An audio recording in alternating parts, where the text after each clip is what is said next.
Durante mucho tiempo, las empresas tuvieron una idea muy sencilla sobre sus trabajadores. Quieres que produzcan más, págales más, contrólalos mejor, mejora sus condiciones físicas. Y entonces, pues ocurrió algo extraño. Algunas empresas mejoraron la iluminación, reducían la fatiga, introducían descansos, aumentaban los incentivos y aún así el comportamiento de los trabajadores no podía explicarse.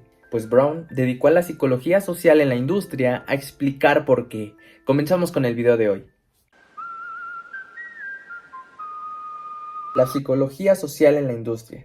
Durante mucho tiempo, las empresas construyeron una idea bastante clara pero sencilla sobre cómo hacer que una persona trabaje mejor. Y dijeron, bueno, pagándoles más, mejorando sus condiciones de trabajo, dándoles mejores herramientas, máquinas más innovadoras, mejorando la iluminación, reduciendo el ruido, castigándolos si no cumplían. La lógica de las empresas era clara. Si a una persona le mejora sus condiciones físicas de trabajo, significará mayor producción. Y en cierta manera tiene sentido. Si a una máquina le das mantenimiento, tendrá un mejor rendimiento. Entonces, ¿por qué no debería ocurrir lo mismo con las personas? Así comienza el libro. El problema es que las personas no son máquinas. Y esta idea que hoy puede parecernos muy obvia, en ese entonces fue un punto de quiebre y de inicio para las empresas. Y lo interesante de este libro es que Brown no solo se preocupa por responder a cómo hacer que una persona trabaje mejor, sino se pregunta qué ocurre cuando el ser humano entra a una industria. El trabajador no es una máquina. Para entender la propuesta de Brown, tenemos que comenzar con la idea de Frederick Taylor. Taylor fue fundamental para el desarrollo de la administración moderna en una industria. Se dedicaba a observar detenidamente los tiempos del trabajador, su fatiga, cómo podría ser la manera más eficiente de realizar una tarea. La idea era seleccionar al trabajador adecuado, enseñarle cómo hacer las cosas correctamente y recompensarlo por producir más.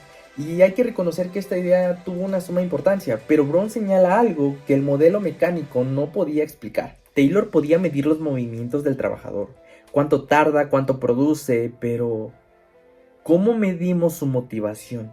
¿Cómo medimos el orgullo que siente por su trabajo? ¿Cómo medimos el compañerismo, el reconocimiento, la necesidad de pertenecer? Ahí comienza la psicología social en la industria. Por eso cuando una persona llega a su trabajo no deja en la puerta su personalidad. Lleva consigo sus problemas, sus emociones, sus expectativas, su relación con los demás. Y por eso dos personas que reciben el mismo salario, hacen exactamente lo mismo, actúan de distinta forma. Eso nos lleva a una de las ideas más importantes de Brown. El ser humano no es un ser aislado, ni tampoco es solo un ser biológico, es un ser social. El descubrimiento de Mayo, uno de los nombres fundamentales del libro, Elton Mayo. Las investigaciones asociadas a Hawthorne comenzaron estudiando aparentemente solo las cuestiones físicas. La iluminación, los descansos, la fatiga, los horarios. La idea era investigar y detectar cuál de estos factores físicos hace que los trabajadores produzcan más. Y pasó algo inesperado. Los resultados no podían explicarse únicamente a través de los factores físicos. El comportamiento de un trabajador también variaba de acuerdo a los factores psicológicos y sociales. Mayo decía que el trabajador necesita sentirse tomado en cuenta. Cuando los trabajadores eran escuchados, cuando podían expresar sus problemas, sus inconformidades y percibían que alguien se interesaba por fin en ellos, ahí es donde cambiaba la actitud de un trabajador. Por eso Brown dedica importancia a algo aparentemente sencillo: escuchar. Mayo desarrolló la entrevista no orientada, en la cual el entrevistador por fin se acercaba al trabajador, pero ya no con preguntas cerradas ni con encuestas.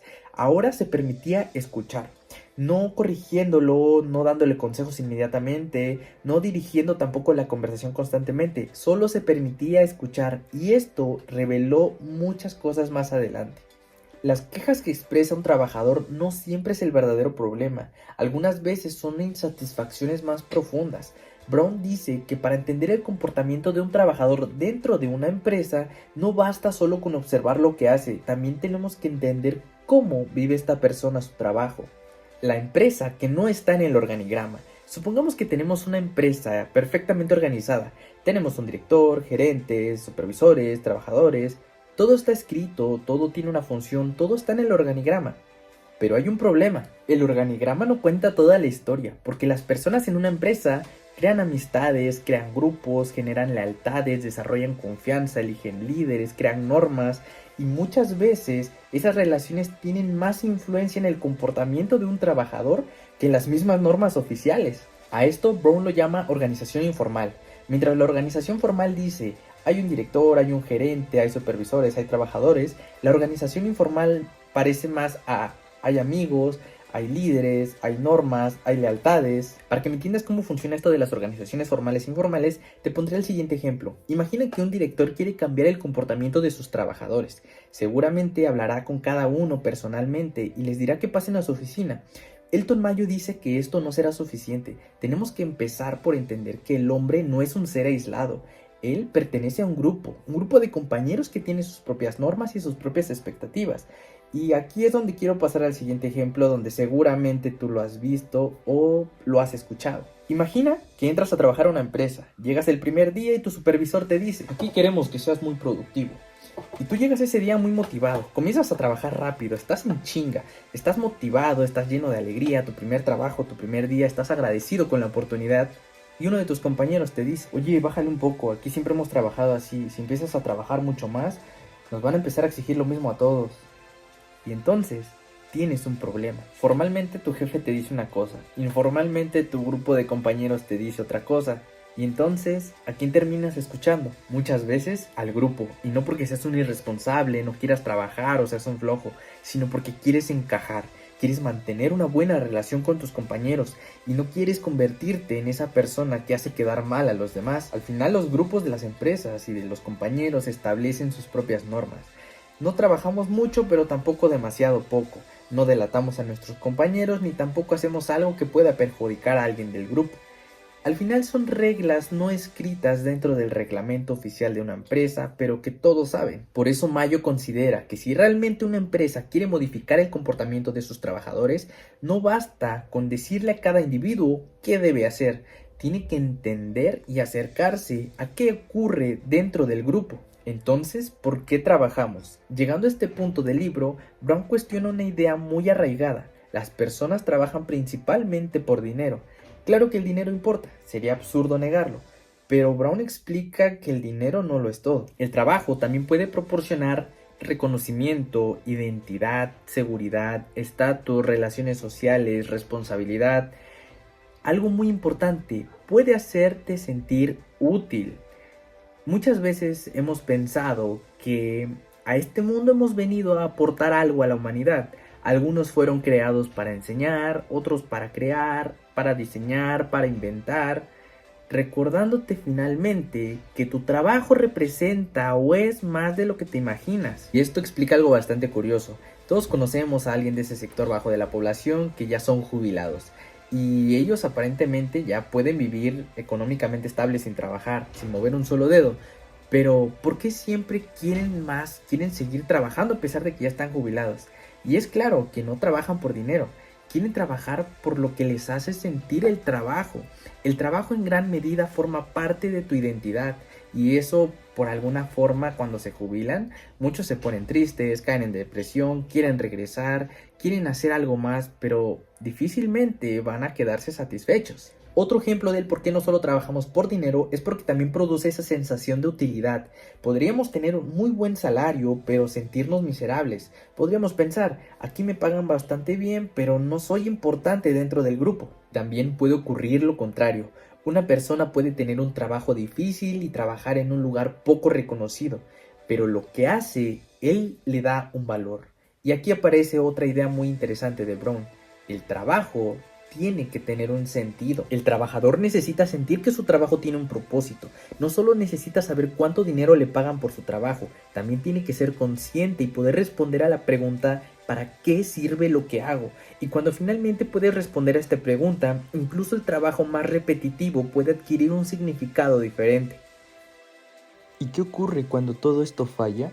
Aquí llegamos al último capítulo del libro, la frustración. Brown entiende la frustración como aquello que aparece en el hombre cuando algo le impide alcanzar una meta o satisfacer una necesidad, y dice que en la industria puede verse reflejado de diferentes formas: monotonía, inseguridad, falta de reconocimiento, problemas con los compañeros de trabajo. Y lo interesante es que alguien con frustración no solo termina en una sola reacción, a veces se ve reflejada cuando ya se ponen muy apáticos, se ponen muy resistentes, muy conflictivos y en algunos casos hasta agresivos. Pero Brown hace un apunte importante, recordando que no todas las personas actuamos igual. Dice que ante una conducta de un supervisor, una persona puede interpretarlo molesto y para otra puede ser algo muy frustrante. ¿Por qué puede pasar esto? Y para responder a esto, Brown cita a Sigmund Freud, el padre del psicoanálisis, haciendo mención de cómo el inconsciente resalta en la persona que eres hoy, pero con las heridas que tienes en el pasado. Alguien que la golpeaban o que lo regañaban tendrá la tendencia de que no le gusta cuando eso está pasando en su trabajo. Igual, entendiendo que cada persona tiene su propia historia, tiene sus propias heridas, sus propios traumas, tiene sus propias necesidades, experiencias pasadas, ante los problemas de una empresa, de un trabajo, vas a reaccionar diferente a tus compañeros, incluso teniendo el mismo trabajo, el mismo puesto, estando en el mismo ambiente. Y esto nos hace volver a una de las preguntas de inicio del video.